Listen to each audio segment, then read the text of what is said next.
Di sini saya akan mentutorialkan yang pertama sekali cara mengasah mata bor yang benar.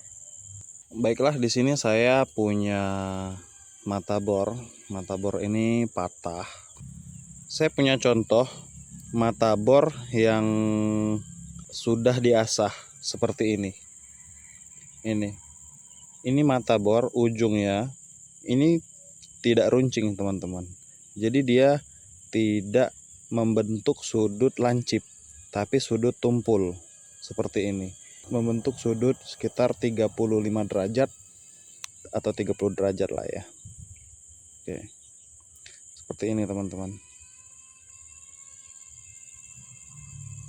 Tuh, gini. Oke, sekarang kita mulai untuk mengasah atau memperbarui atau membuat mata baru pada mata bor yang patah ini. Untuk mengasah mata bor yang tumpul seperti ini, kita gunakan saja alternatifnya dengan menggunakan mata bor mata gerenda potong yang tipis seperti ini, teman-teman. Matanya seperti ini, yang tipis aja, yang seperti ini ya. Karena prinsip mengasah suatu logam, mengasahnya kasar, dia dampak ke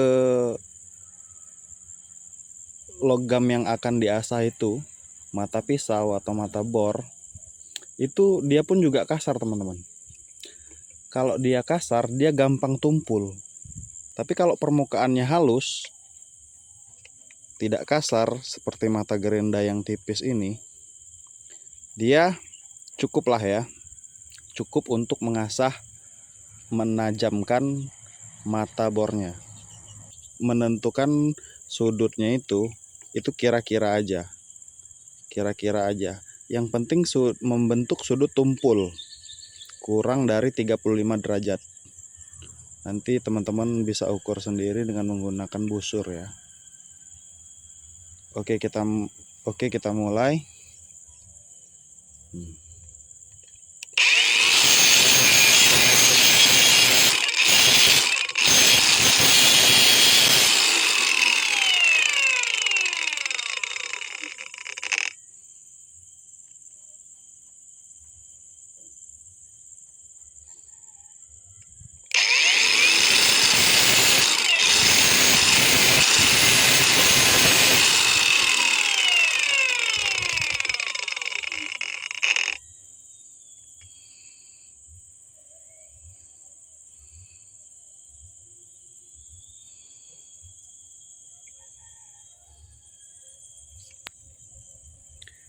Baiklah teman-teman, saya rasa sudah cukup ya.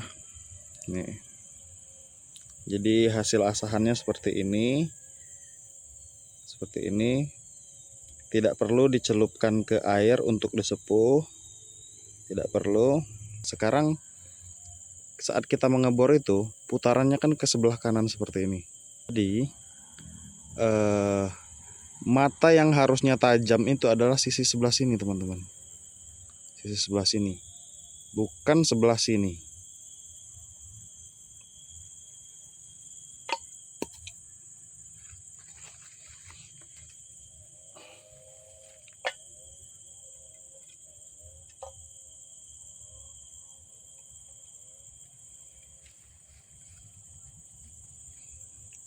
Jadi mata yang seharusnya tajam itu adalah sisi sebelah sini, teman-teman. Sisi sebelah sini, bukan sebelah sini. Karena ini adalah mata depannya, teman-teman. Kita kan arahnya seperti ini nih, ke kanan. Jadi inilah yang menggerus bahan, entah itu kayu atau besi ya, atau plastik atau beton. Tapi ini bukan untuk beton, ini untuk besi. Jadi inilah mata yang menggerus, membuat lubang, teman-teman. Bukan mata yang sisi sebelah sini. Jadi ini harus lebih tinggi, teman-teman. Lebih tinggi daripada sisi yang sebelah sini. Saya buat lebih tinggi. Saya buat lebih tinggi.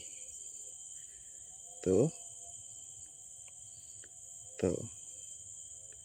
Dia harus tumpul teman-teman ya, membentuk sudut kurang dari 35 derajat. Karena kalau runcing, jadi ini yang barusan kita asah ya. Ini yang barusan kita asah tadi, kita bentuk matanya. Dan ini bentuk yang runcing. Tuh. Saya punya contoh yang ini. Bentuknya runcing seperti ini. Dibandingkan yang ini. Yang ini lebih runcing daripada yang ini. Seperti ini. Bisa kelihatan kan teman-teman ya. Nah, banyak mungkin teman-teman yang ketika ingin mengebor, tapi saat mata bornya sudah tumpul, sudah haus,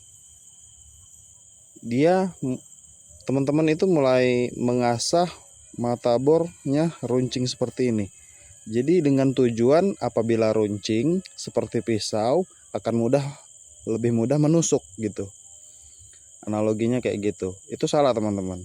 Karena apabila dia runcing seperti ini, dia malah bagian yang runcing ini ketika ditekan atau ketika dibor ke bahan atau benda kerja, dia malah lebih cepat panas lalu tumpul. Kalau dia mata bornya runcing seperti ini, ketika dia tumpul, dia nggak akan mau mengebor, menembus, menggerus bahan kerja, benda kerja yang ingin kita lubangi. Tuh. Dia nggak mau teman-teman. Tapi kalau dia membentuk sudut tumpul seperti yang barusan kita asah tadi, nah, seperti ini, mudah-mudahan.